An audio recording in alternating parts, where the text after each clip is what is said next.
8 देशों में फैला हुआ अमेज़न फॉरेस्ट दुनिया का सबसे बड़ा जंगल। इतना बड़ा जंगल की 28 मुल्क यूनाइटेड किंगडम जैसे इसके अंदर आसानी से समा जाएं।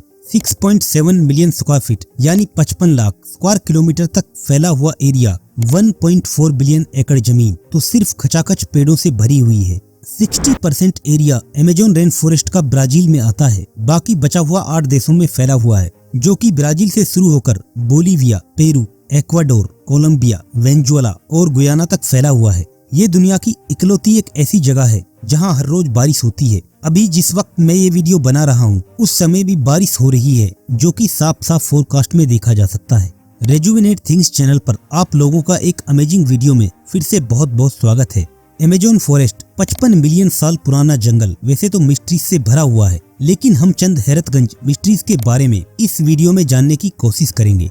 नदियां तो आपने अपने शहर या गांव के आसपास बहुत देखी होंगी, लेकिन दुनिया की सबसे बड़ी नदियों की बात की जाए, कुछ नदियों का नाम सामने आता है। इसमें लिस्ट में टॉप पर जो नाम आता है वो है नील नदी, जिसकी लंबाई 6650 किलोमीटर है। लेकिन आज हम एक ऐसी नदी की बात करने जा रहे हैं जो लंबाई के साथ साथ कुछ हैरतगंज मिस्ट्रीज के लिए जानी जाती है।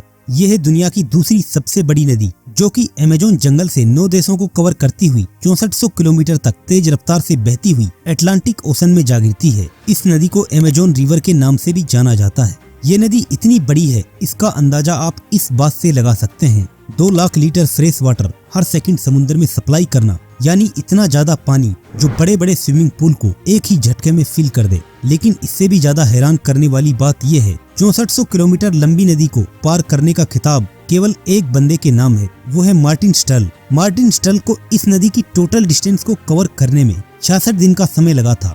वही दुनिया की सबसे बड़ी ये नदी जितनी लंबी है, घने जंगलात में गुजरने की वजह से उतनी ज्यादा डरावनी भी है।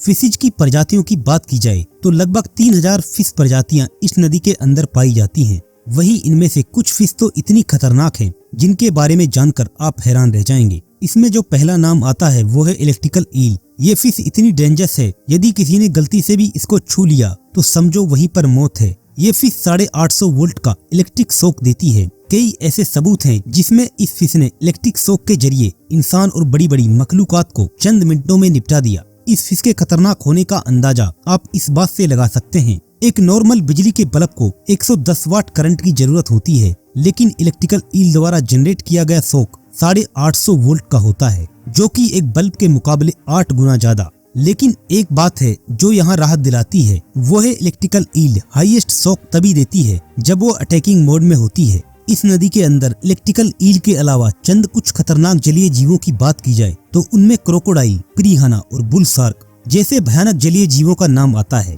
जिस नदी में इतने भयानक जीव रहते हों, भला कोई उसे पार करने की कैसे सोच सकता है। ऐसे में अकेला एक शख्स जिसने इसे पार करने का जोखिम उठाया। बल्कि हैरानी की बात यह है, इस शख्स ने इस नदी को 66 दिन में 6450 किलोमीटर तय कर ये कारनामा अपने नाम दर्ज कर लिया। इस शख्स का नाम है मार्टिन स्टर्ल। अब सवाल ये उठता है, एक ऐसी नदी जिसे पार करना तो दूर की बात, कोई गलती से छलांग लगाने की भी भूल ना करे, फिर भला ये कारनामा इस बंदे ने कैसे अंजाम दिया। इस बात का खुलासा मार्टिन स्टर्ल खुद करते हैं। जब मैं स्विमिंग कंप्लीट किया तो मेरे लेग्स पे चोटों के निशान थे, मेरा दिमाग काम करना छोड़ चुका था, मैं इतना डरा हुआ था, मुझे इमीडिएट हॉस्पिटल ले जाया गया। ये काम इतना आसान नहीं था, मुझे क्रीम और गैसोलीन की मदद से फ्लैशी फूड अपनी स्विमिंग जैकेट्स पर लगाना पड़ता। दूसरी ओर मेरी टीम इन भयानक जीवों के लिए किनारे पे मीट और ब्लड डालते ताकि इनका ध्यान भटकाया जा सके। एक दिन के अंदर मुझे 55 मील एवरेज स्विमिंग तय करनी पड़ी, तब जाकर ये कारनामा 66 दिन में मैंने पूरा किया।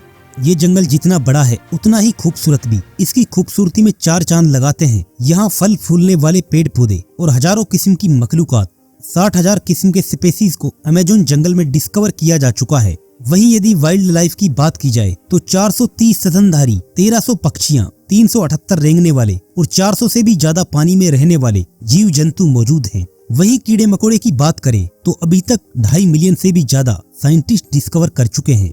इस जंगल में ज्यादा मखलूकात और जीव जंतु होने की वजह से ऊपर वाला भी यहाँ मेहरबान है। ऐसा कोई दिन नहीं जब यहाँ बारिश ना हो। इससे भी ज्यादा हैरान करने वाली बात यह है, मैं जिस वक्त ये वीडियो बना रहा हूँ अभी भी वहाँ बारिश हो रही है, जो कि साफ साफ फोरकास्ट में देखी जा सकती है। यही वजह है इस जंगल में बेशुमार पेड़ पौधे हैं। इतने पेड़ पौधे कि यहाँ पेड़ों की टहनियों से पूरे जंगल में कैनोपीज बनी हुई है। ये कैनोपीज इतनी ज्यादा डेंस है, बारिश का पानी जमीन तक पहुँचने में 10 मिनट का समय लगा देता है। यही वजह है जमीन का ज्यादातर हिस्से में यहाँ अंधेरा छाया होता है। इंसान को जिंदा रहने के लिए ऑक्सीजन कितनी जरूरी है ये बात आप सब लोग भली भांति जानते हैं, लेकिन दुनिया की 20% ऑक्सीजन केवल अमेज़न फॉरेस्ट ही प्रोड्यूस करता है।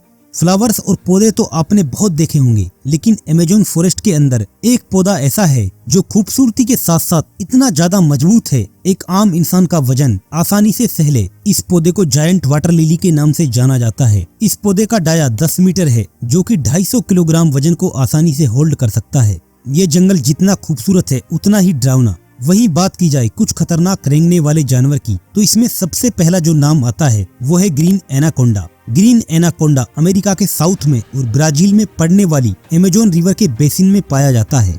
ये एनाकोंडा इतना खतरनाक है, किसी भी इंसान या फिर तेंदुआ जैसे भयानक जीव को भी एक ही झटके में निगल जाता है, जिसे खाकर ये महीनों तक बिना कुछ खाए पिए रह सकता है। इसके साइज की बात करें तो ये 30 फीट लंबा, 1 फीट मोटा और 250 किलोग्राम तक वजनी होता है। ये एनाकोंडा 10 साल तक जीवित रह सकता है। दोस्तों, इस वीडियो में इतना ही। उम्मीद करता हूँ ये वीडियो भी आपको भरपूर पसंद आई होगी। आपके लाइक्स और कमेंट्स के लिए तहे दिल से शुक्रिया।